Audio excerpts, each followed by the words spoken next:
Hey everyone, welcome to Otaku Talk. It's me, your boy, your host, OD. And today we're going to be reviewing and analyzing chapter 1026 of One Piece. And man, something crazy happens this chapter. Something that I want to say is probably in like top 20 of things that we as One Piece readers have wanted to see. Honestly, there's like a bare minimum of at least 50 crucial things we want to see in the series. But this, I believe, cracks the top 20 of like things we have been most anticipated and hyped for. So can't wait to get into that later. If this is your first time on my channel or you've been here before but haven't done so already, please do me a solid, throw me a bone, hit that like button, hit that subscribe button. It would mean the world to me. Join my League of Otaku. Anyway, without much further ado, let's get into the review.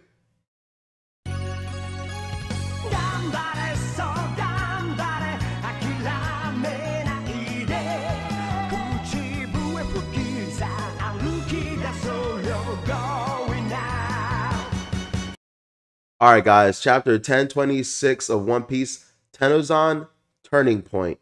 This chapter was Fire, Flame, Skittles. But before I get into that, can I just get this off my chest? Did this chapter feel tremendously short to anyone? Like, it literally felt like the moment I started reading it, I finished it. And then like I did my, a couple rereads to see if there's anything I missed to try to, pick up any like little nuances in the story. And then I just kept finding myself at the last chapter like, oh my God, I feel like a starved person that got a drop of water. Excellent water, phenomenal water, but a drop nonetheless. And I don't know if that's just Oda, biding his time, taking his time, or what.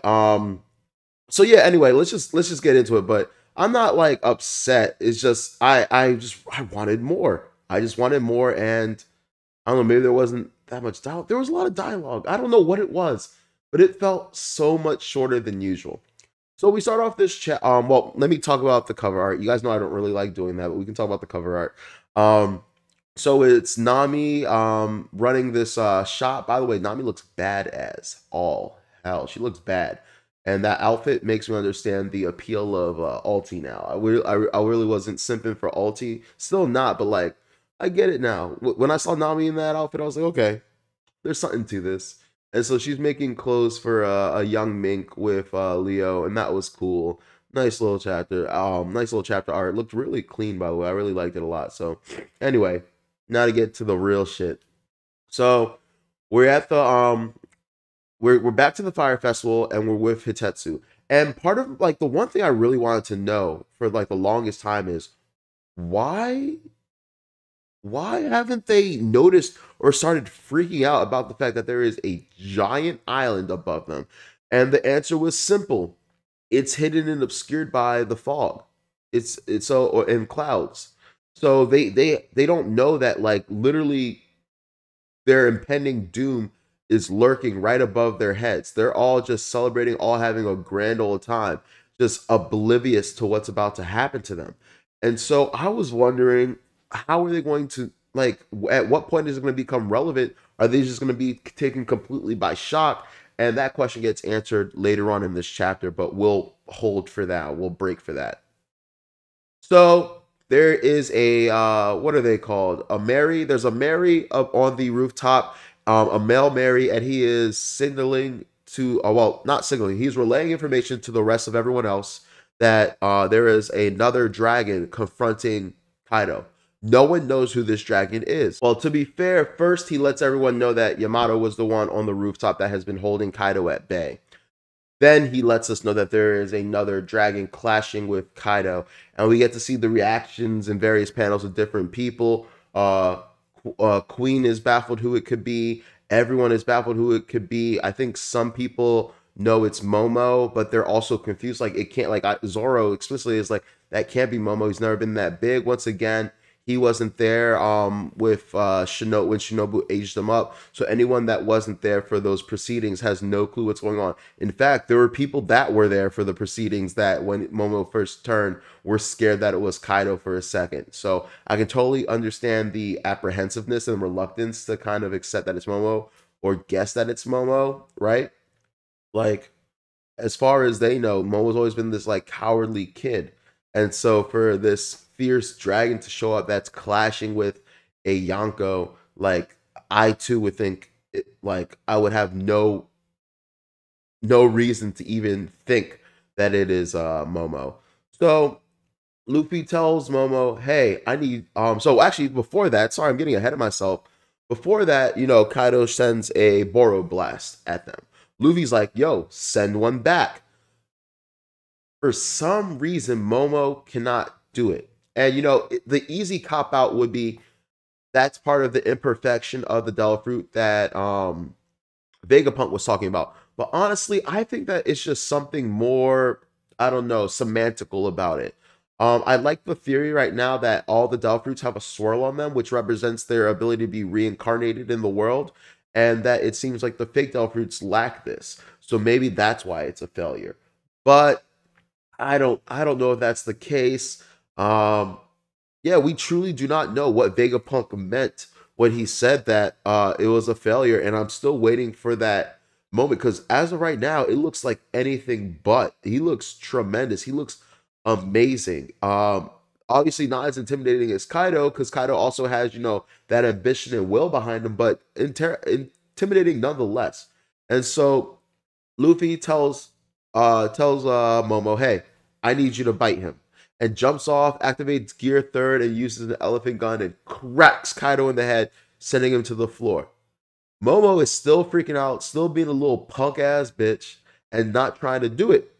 But then at the same time, he's getting these flashbacks of all the misery and shit that Kaido has put him, his father, his family, and his people all through. And in that moment, he steals himself, opens his mouth large, and bites the ever living mess out of Kaido. And it honestly hurts Kaido. Kaido screams, Kaido yelps. And I'll be real with you, I did not expect that because, with the durability that is Kaido and the fact that, like it took this special attack from Zoro, it takes like Ryu Haki and these Odin style Ryu moves to affect him. I didn't think that a run of the mill Momo would be able to injure him, but it looks like the Devil Fruit he has came with the added ability of like basically teeth as strong as maybe steel or something because it definitely affected Kaido. Now, did it affect him in the long run? No, because literally after the initial, let's call it shock of it and the initial like surprise pain, he's like, "Yo, what the fuck do you think you're doing?" And Momo's freaking out like, "Oh snap!" But then once again, the homie Luffy shows up, hits him with what looks like a Conqueror's infused punch, and tells Momo, "Now look, you just bit one of the strongest dudes in the world. Is anything scary after that?" And we have Momo shaking and stuttering, but then he's like, "No." And then to that, and I like how like I think Joy Girl was the first person to mention this that I noticed. She says that for a while we've had text where whenever Momo speaks, it's very the text is written very shakily. But I think in this moment, I'll have to double check right now. When he says no, it's solid. There's no fear behind him. Yeah, there's no fear behind him at all. And you see Yamato just smiling. So it's at this point that Luffy makes his like fucking 50th declaration that I will beat Kaido.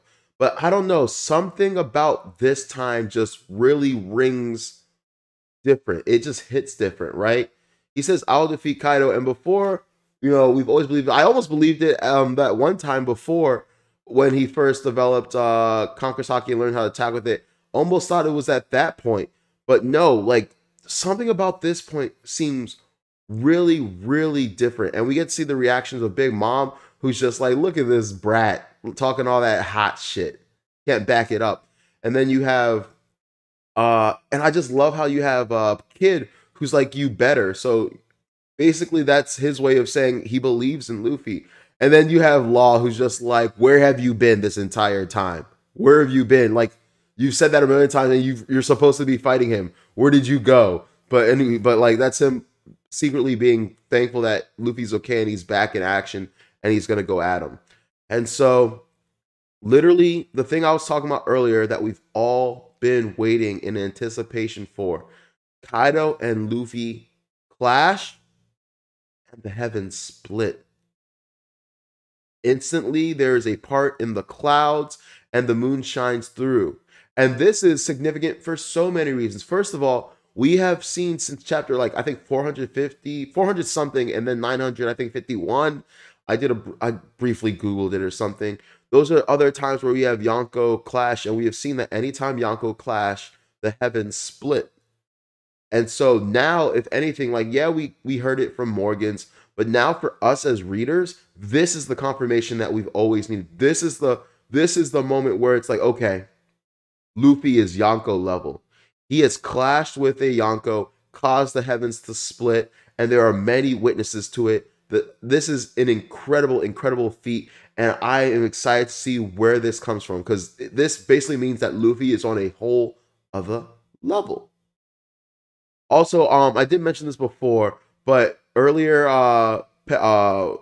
Nekomushi and Inuarashi were losing their fights because the moon left. I feel a certain type of way about that, but I do understand Oda wants to kind of keep it tied to Sulong form to to keep the stakes high. But I really did think that they would be capable of fighting these guys, without their Sulong form. But it's whatever. I mean, even what's it, Wanda and Carrot were working Perospero and Sulong form, and someone like Nekomushi, who's way stronger than them, I thought wouldn't need something like that. But it's no big deal. It's fine. And so Jack basically tells him, "Hey, if you one more attack and you would have had me." Perospero's like, "Good job, but luck's on my side." And then Luffy's like, "I have the luck transfer buff," and just boom, opens the skies up, lets the moonlight shine through, lets them go in too long, and bada bing, bada boom, the fight is done. Something I've been noticing with all these fights, I think I first said this with the Toby Rappo fight, and now I'm saying it with this fight, is it sucks that it's kind of being like these like one shot kind of turn of event kind of things. I would really like to see these fights play out, but Oda simply does not have the time. He has more important things to get to, and I'm sure he wants to give us more fleshed out fights with Zoro and Sanji versus King and Queen, and then Luffy versus Kaido. And in order to do that, he can't be dragging on with these other side fights. And what I'm hoping is going to happen, or not a hope, this is kind of common sense assumption, is he's going to let the anime handle the fleshed out fights, right? It just seems like that's what's going to happen at this point. And that would be really okay with me at this point because the anime is at Wano right now. It's completely caught up to Wano. Not up to where we are, but caught up to the current arc. And a very organic way that we would love for the anime to be spread out so that we don't have just a bunch of fillers would be for the segments of these fights to be filled out with actual action. I don't think anyone would have a problem with that, and I would love to watch these fights animated in the anime. Also, something else really crucial and important in the sorry, my alarm went off. I forgot I set that because I was oversleeping.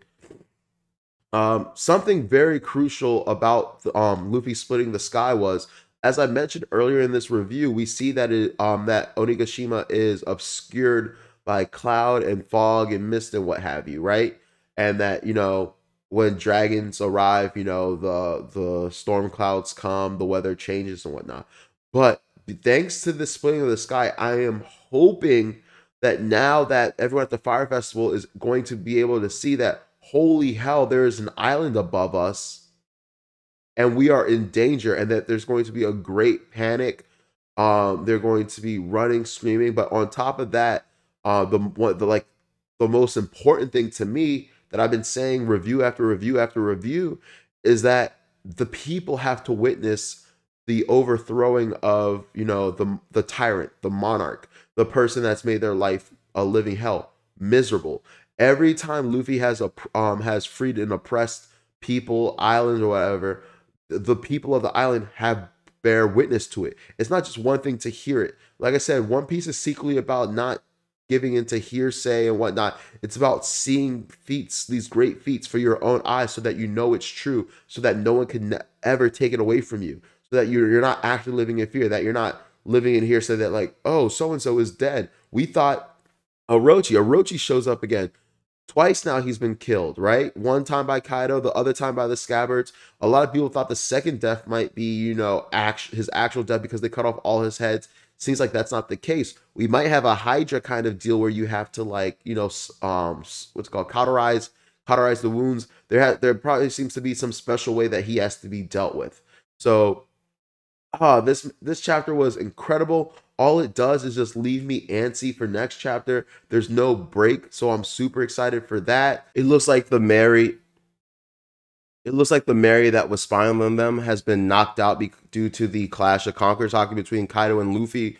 So there's going to be no updates on the rooftop for anyone below. So that's going to be really interesting. They're all going to be out of the loop. They're not going to have any clue what's going on in the fight anymore. It's going to add the suspense for the characters inside. And not just that, you have to remember that all of the Kaido's castle is burning right now. And like I said, when Momo made that hole, like I said, someone who's a pyro who likes to make fires. When you create an airflow like that, that's gonna do nothing but help to create and make a bigger fire and let that fire spread. But also something that I didn't think about to mention before was the fact that hey, it's gonna leave a entranceway for everyone to escape. Right, everyone can just jump down the floors now. Hopefully, that's what makes more sense. It seems like Oda's trying to make a path for the people to group up, possibly to A, help them escape, or B, screw them over more, where they're all gathered in one place watching Onigashima fall. And I don't know. Like I said, y'all know, I've told you how I want Luffy to take out the island. I want him to fucking destroy it. But maybe there's a more nuanced way. Everyone else wants Momo to catch it with his cloud, so that would be cool. Like Luffy said, is there anything else to be afraid of? So maybe that might be his great defining moment. Maybe he'll help Luffy destroy it with a Boro breath. Maybe that'll be when he finally uses Boro breath. I don't know. So, like I said earlier, we have the monkey on top of Momo the Peach Boy. We have Monkey and Luffy. We have the dog in Yamato, and so everyone's wondering who's gonna be the third, who's gonna be the pheasant, the bird, and everyone's saying Marco, but Marco specifically said he's done, he's out. So I personally think it's gonna be Hiyori. Reasons being, one, the symbol of the Shimotsuki, or no, sorry, the Kazuki is the heron, right? That's a pretty infamous bird in Japan, for especially royalty. Also, her personal animal symbol is that of the peacock. And finally, this dude killed her father. This dude is the reason that like she had to grow up the way she did, that everything was ruined, that her people have suffered. She doesn't have her dad anymore. She doesn't have her mom anymore.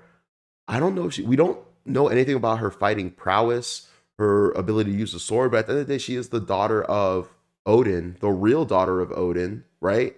And we've seen Yamato, the daughter of Kaido, what she's capable of. So it stands to reason that, Hiyori might be able to do some things. She may have been training in secret, and she didn't want the Scabbards to see her for a while because she wanted to distract them.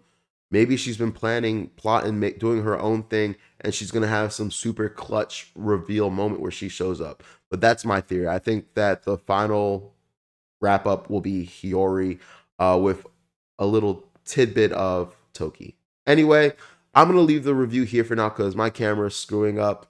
I have to do something about that, but nothing I can do now. Anyway, take care. Have a great day. Please like, share, and subscribe. Join my League of Otaku. This has been Otaku Talk with your host, OD. Peace.